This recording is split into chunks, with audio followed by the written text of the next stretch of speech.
That's Mike. News at 9. Iran बनाम Israel America संघर्ष का आज 35वां दिन है। ईरान ने दावा किया है कि उसकी वायु रक्षा प्रणाली ने 2 अमेरिकी युद्धक विमानों को मार गिराया। एक F-15 फाइटर जेट ईरानी क्षेत्र में और दूसरा A-10 अटैक विमान फारस की खाड़ी में, जिसमें एक अमेरिकी क्रू सदस्य पकड़ा गया जबकि दूसरे की तलाश जारी है। ईरानी अधिकारियों ने इसे अपनी मजबूत रक्षात्मक क्षमता का प्रमाण बताते हुए दावा किया कि वे अमेरिकी इजरायली आक्रामकता का मुंहतोड़ जवाब दे रहे हैं। ईरान के जवाबी हमलों में इजरायल के नेवेग और रोश हाइन क्षेत्रों में आग लगी और क्षति हुई। खाड़ी क्षेत्र में कुवैत के मीना अल अहमदी तेल रिफाइनरी में आग लगी। दुबई में ओरिकल बिल्डिंग को नुकसान पहुंचा और ओमान तट के पास एक जहाज पर हमले में एक भारतीय नाविक की मौत हो गई। जवाब में इजराइल ने तेहरान के मिसाइल स्टोरेज और सैन्य सुविधाओं पर हमले किए। लेबनान में हिजबुल्ला ठिकानों और 2 पुलों को नष्ट किया गया जबकि बसहेर परमाणु सुविधा के पास हुए हमले में एक सुरक्षाकर्मी की मौत हो गई। हालांकि कोई रेडियोलॉजिकल खतरा अब तक नहीं बताया गया है। ईरान के राष्ट्रपति और संसद स्पीकर ने अमेरिकी मांगों को ठुकराते हुए कहा है कि वे आक्रमण के खिलाफ अपनी पूरी क्षमता से लड़ेंगे। कतर में भारत के पूर्व राजदूत केपी फेबियन ने पश्चिमी एशिया संकट पर अपनी राय रखते हुए कहा है कि सबसे पहली बात जो समझने की है वह यह है कि राष्ट्रपति डोनाल्ड ट्रंप जो कहते हैं उसके विपरीत हॉर्मुज जलडमरू मध्य पूरी तरह से बंद नहीं है। उन्होंने दिल्ली में मीडिया से बातचीत में कहा है कि यह जलडमरू मध्य पूरी तरह बंद नहीं हुआ है। ईरान का स्पष्ट कहना है कि जो जहाज मित्र देशों से जुड़े हैं वे वहां से गुजर सकते हैं। पूर्व राजदूत केपी फेबियन ने ईरान की रणनीति की सराहना करते हुए उसे स्मार्ट चेस गेम बताया जबकि अमेरिकी राष्ट्रपति ट्रंप को फैंटेसी लैंड में रहने वाला करार दिया। Well, first thing to understand is that contrary to what President Trump says, the Strait of Hormuz is not blocked, meaning it's not blocked 100%. What Iran is saying is that ships linked to countries which are friendly, their ships can go.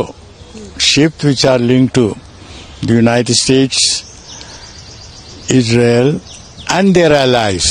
Now, and their allies, these three words are not. Pakistan ने America और Iran के बीच चल रहे पश्चिमी Asia संघर्ष को सुलझाने के लिए अपनी मध्यस्थता प्रयासों को लेकर मीडिया रिपोर्टों को पूरी तरह खारिज कर दिया है। विदेश कार्यालय के प्रवक्ता ताहिर अंद्राबी ने इस्लामाबाद में कहा है कि कुछ मीडिया और सोशल मीडिया रिपोर्ट्स में पाकिस्तानी अधिकारियों के हवाले से दावा किया गया है कि वाशिंगटन और तेहरान के बीच शांति प्रस्तावों के आदान प्रदान के बाद बातचीत रुक गई है। उन्होंने इसे काल्पनिक और बेबुनियादी बताते हुए पूरी तरह अस्वीकार किया।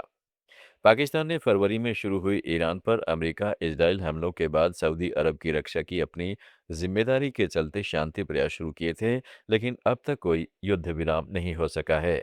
पाकिस्तान ने खुद को दोनों पक्षों के बीच विश्वसनीय मध्यस्थ बताते हुए कहा है कि वह सही सूचना पर आधारित रिपोर्टिंग की अपील करता है। पाकिस्तान के प्रधानमंत्री शहबाज शरीफ ने राहत का ऐलान किया है कि उन्होंने पेट्रोल पर पेट्रोलियम लेवी में 80 रुपये प्रति लीटर की कटौती कर दी है। नई कीमतों के मुताबिक अब पाकिस्तान में पेट्रोल 378 रुपये प्रति लीटर पर मिलेगा। हालांकि डीजल की कीमत बढ़ी हुई 520 रुपये 35 पैसे प्रति लीटर पर ही बनी रहेगी।